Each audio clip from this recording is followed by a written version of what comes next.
name says it all. I'm Hakeem Branch. Rob Jarrell. And today, for this month's edition of the Technical Toolbox, we're going to talk about judging distance. How do you find out how close you are to land your punches and not get punched in return? It's really a simple answer. It all leads to the jab, with a jab and your feet.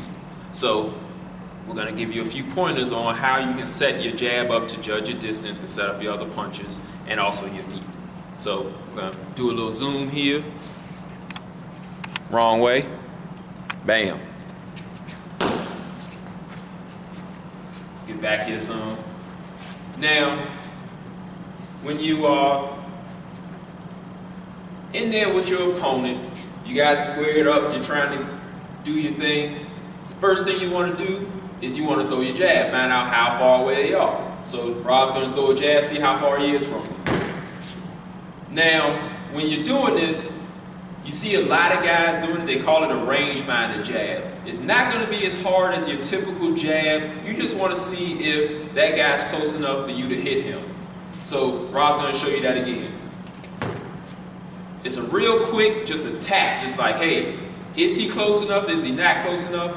And if so, I'm going to let go of something else. So Rob's going to throw his rangefinder, and then he's going to throw a right hand.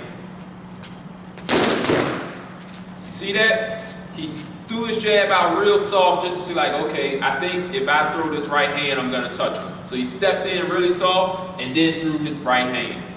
You want to add on something? Yeah, and you'll see a lot of fighters, they just don't throw one at a time and follow it up, but they may jab, jab, jab, just to kind of keep the range measured out and kind of, you know, keep their opponent guessing until they can lower the boom with a right hand or even throw a hook off that jab. Right. You'll see fighters in specific, you'll see Guillermo Rigondeaux do it a lot, you'll see Andre Ward do it a lot. Who else does it a lot?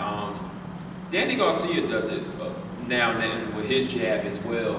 But most guys, if you see them just walking forward, kind of pawing that jab out there, that's what they're doing. They're doing what they call range finding. Now, if you are not in punching distance, say if I'm back here and Rob's here, this is where the footwork comes in. So Rob is going to have to step in and then start throwing his jab. So if I'm out here trying to keep away from him and Rob wants to come in, he's still throwing that rangefinder, and what that's doing is keeping me from just running in on him and being able to score my punches. So Rob is keeping the distance away from me, and see, I'm trying to jab him as well, but I can't do it because his glove is up. So what we have to do is trying to work and find an angle to get our punches in. So that's another skill that we'll go more in depth on, which is cutting the ring off. So just a quick tip, what Rob is going to do is he's going to step quickly to his left and then fire his jab to kind of get out of the way of my punching lane. Go. See that? All he does is step over and then throw the jab. This time throw a solid jab. So just step over. Now you hear the difference between those first jabs he was throwing and that jab? That's how you determine the difference between a good power jab and a rangefinder.